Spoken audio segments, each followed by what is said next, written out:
सिंह राशि वालों के लिए जून का महीना कैसा रहेगा। नमस्कार भक्तजनों, स्वागत है आप सभी का हमारे चैनल लक्ष्मी निवास पर। इस वीडियो में हम आप सभी को आने वाला महीना यानी जून का महीना आप सभी के लिए कैसा रहेगा बताएंगे। तो आइए जानते हैं। सामान्य जून मासिक राशिफल 2025 के अनुसार यह महीना आपके लिए कई मामलों में अनुकूल रहने की संभावना दिखाई दे रही है। पूरे महीने आपकी राशि में केतु महाराज विराजमान रहकर आपको अपने तक सीमित बनाएंगे। आप गहन चिंताओं में और गहन सोच में रहेंगे। लोगों को आपकी बातें समझ में नहीं आएंगी, लेकिन आप किसी का बुरा नहीं करेंगे। स्वभाव में कुछ क्रोध रहेगा, क्योंकि मंगल महीने की शुरुआत में द्वादश भाव में और प्रथम सप्ताह में आपकी ही राशि में प्रवेश कर जाएंगे। सूर्य और बुध दशम भाव में विराजमान रहकर आपको कार्य क्षेत्र में अच्छी सफलता प्रदान करेंगे और उसके बाद एकादश भाव में जाकर आपकी आमदनी को बढ़ाएंगे। व्यापार करने वाले जातकों को शॉर्टकट अपनाने से बचना चाहिए और अपने व्यापार को सही नीतिगत मुद्दों के आधार पर आगे बढ़ाने के लिए प्रयास करते रहना चाहिए। इससे आपके व्यापार में अच्छी सफलता मिल सकती है। आर्थिक तौर पर उतार चढ़ाव की स्थितियां इस महीने रहने वाली हैं। खर्च की लगे रहेंगे, लेकिन आमदनी में बढ़ोतरी होती रहेगी। विशेषकर महीने के उत्तरार्ध में अच्छी आमदनी देखने को मिल सकती है। प्रेम संबंधों के लिए यह महीना अनुकूल रहेगा। बृहस्पति महाराज की कृपा प्रेमी युगल को प्राप्त होगी। वैवाहिक संबंधों में भी उतार चढ़ाव के बावजूद बृहस्पति महाराज की कृपा से रिश्ते चलते रहने की स्थिति बनी रहेगी। विद्यार्थियों के लिए यह महीना अच्छा है। आप अपनी प्रतिभा से अच्छा काम कर सकते हैं। प्रिय भक्तजनों, स्वास्थ्य को लेकर कुछ परेशानियां आपको हो सकती हैं, जिन पर ध्यान देने की आवश्यकता पड़ेगी। विदेश जाने की संभावना महीने के पूर्वार्ध में अच्छी रहेगी। आपका कार्य क्षेत्र कैरियर के दृष्टिकोण से यह महीना अच्छा रहने की संभावना है। दसम भाव में महीने की शुरुआत में सूर्य और बुध मिलकर बुधादित्य योग बनाएंगे, जो आपको नौकरी में अच्छी स्थिति प्रदान करेगा।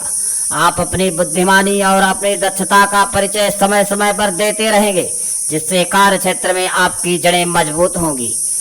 6 तारीख को बुध महाराज एकादश भाव में प्रवेश करेंगे, जहां पूरे महीना बृहस्पति महाराज विराजमान रहने वाले हैं।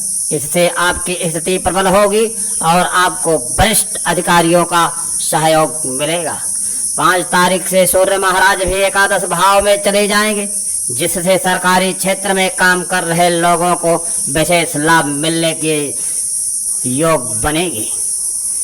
6ठे भाव के स्वामी शनि महाराज पूरे महीने अष्टम भाव में विराजमान रहेंगे, इसलिए कार्य क्षेत्र में आपको जमकर पसीना बहाना पड़ेगा और खूब मेहनत करनी पड़ेगी। दसम भाव के स्वामी शुक्र महाराज नवम भाव में विराजमान रहेंगे, इसलिए 29 तारीख से पहले आपके तबादले के योग बन सकते हैं।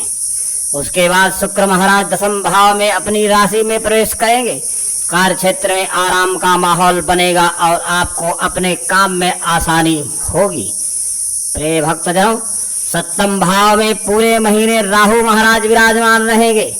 महीने की शुरुआत से लेकर अंत तक मंगल की दृष्टि और बृहस्पति की दृष्टि आपके सप्तम भाव पर रहेगी, जिससे व्यापार में कुछ उथल पुथल हो सकती है।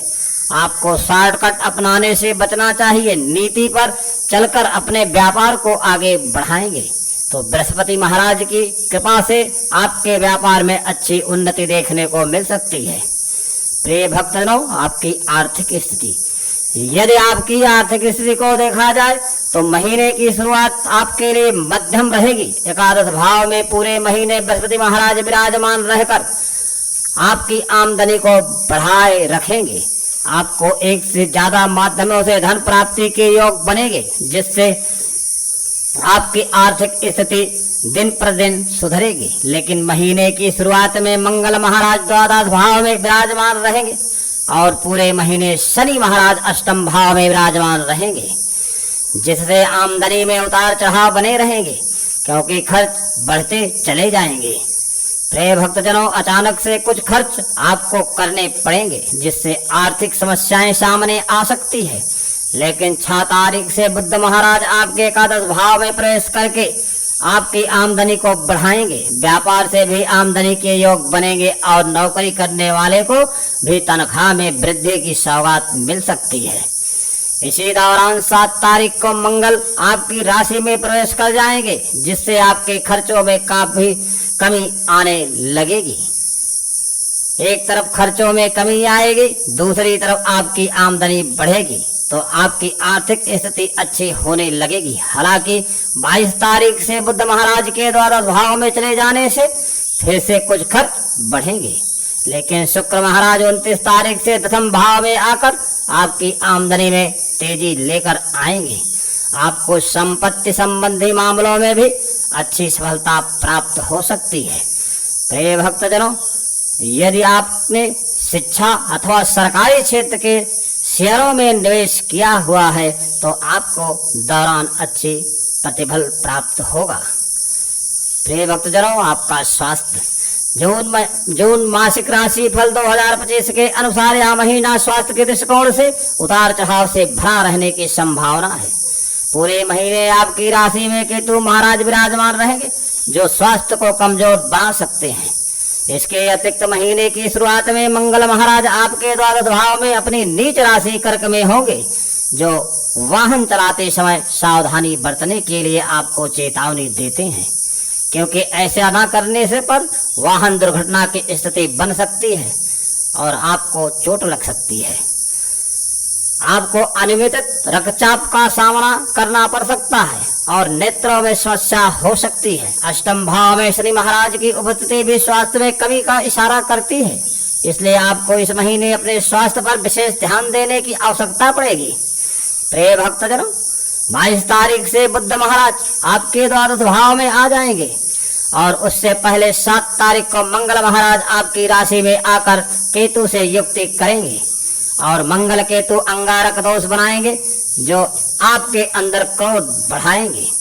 रक्त में अशुद्धियां या रक्त संबंधी समस्याएं या किसी प्रकार का त्वचा संक्रमण भी आपको परेशान कर सकता है, इसलिए इस महीने आपको अपने स्वास्थ्य पर विशेष ध्यान देने की आवश्यकता पड़ेगी। प्रिय भक्तजनों, आप डॉक्टर से इलाज कराते रहें। विशेष रूप से दूसरे सप्ताह से स्वास्थ्य संबंधी समस्याओं के प्रति सावधानी बनाए रखें और आवश्यकता होने पर तत्काल चिकित्सक से संपर्क करें, अन्यथा आपको भारी रोग के चपेट में आ सकते हैं। प्रिय भक्तजनों, प्रेम और वैवाहिक जीवन, यदि आपके प्रेम संबंधों की बात करें तो आपके लिए महीना बहुत अच्छा रहेगा। जून मासिक राशि फल 2025 के अनुसार पंचम भाव के स्वामी बृहस्पति महाराज एकादश भाव में पूरे महीने बैठकर आपके पंचम भाव को देखेंगे, जिससे आपका प्रेम में प्रगाढ़ता आएगी और आप एक दूसरे को परिपक्व प्रेमी प्रेमिका के रूप में पहचान सकेंगे। आपके रिश्तों में अपनापन बढ़ेगा, आप एक दूसरे को तवज्जो देंगे। आप अपने प्रियतमा को यदि विवाह के लिए प्रस्ताव देंगे तो उसमें भी स्वीकृति मिल सकती है, जिससे आपके प्रेम विवाह के योग भी बन सकते हैं। अष्टम भाव में बैठे शनि महाराज की दृष्टि पंचम भाव पर होने से बीच बीच में कुछ चुनौतियां भी आपके रास्ते में आएंगी, लेकिन वह आपकी परीक्षा के लिए होगी। प्रिय भक्तजनों, आपके रिश्ते कैसे होंगे? आपके रिश्तों में आपको सफलता मिलेगी। अविवाहित जातकों के विवाह योग बनेंगे। विवाह जातकों की बात करें तो सप्तम भाव के स्वामी शनि महाराज पूरे महीने अष्टम भाव में रहेंगे। राहु महाराज सप्तम भाव में रहेंगे और मंगल महाराज की दृष्टि प्रथम सप्ताह में द्वादश भाव से और उसके बाद प्रथम भाव से आपके सप्तम भाव पर रहेगी, जिससे आप में तनातनी लड़ाई झगड़े की स्थितियां बनती रहेंगी। लेकिन बृहस्पति महाराज की दृष्टि सप्तम भाव पर होने से रिश्ता चलता रहेगा और धीरे धीरे समस्याओं में भी कमी आएगी। आपको इस महीने संतान प्राप्ति की खुशखबरी मिल सकती है अथवा संतान से संबंधित सुखद समाचार प्राप्त हो सकते हैं।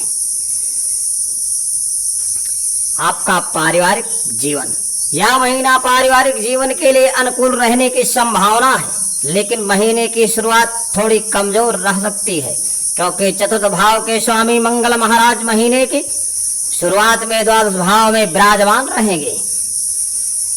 अष्टम भाव में बैठे शनि की दृष्टि दूसरे भाव पर होगी और मंगल की दृष्टि महीने की शुरुआत में तीसरे भाव पर होगी। इसलिए पारिवारिक जीवन में कुछ उतार चढ़ाव रहेंगे, लेकिन सूर्य और बुध दसम भाव में बैठकर चतुर्थ भाव को देखेंगे, जिससे पारिवारिक परिस्थितियों को अच्छे से संभाल लेंगे और परेशानियों में कमी आएगी।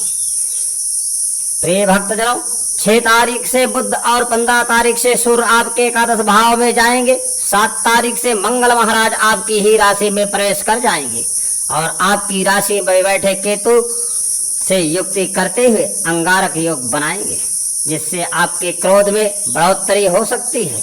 इसलिए आपको पारिवारिक गतिविधियों में सोच समझकर बोलना और शामिल होना चाहिए, नहीं तो मुद्दा और बिगड़ सकता है और परिवार में कलेश की स्थिति उत्पन्न हो सकती है।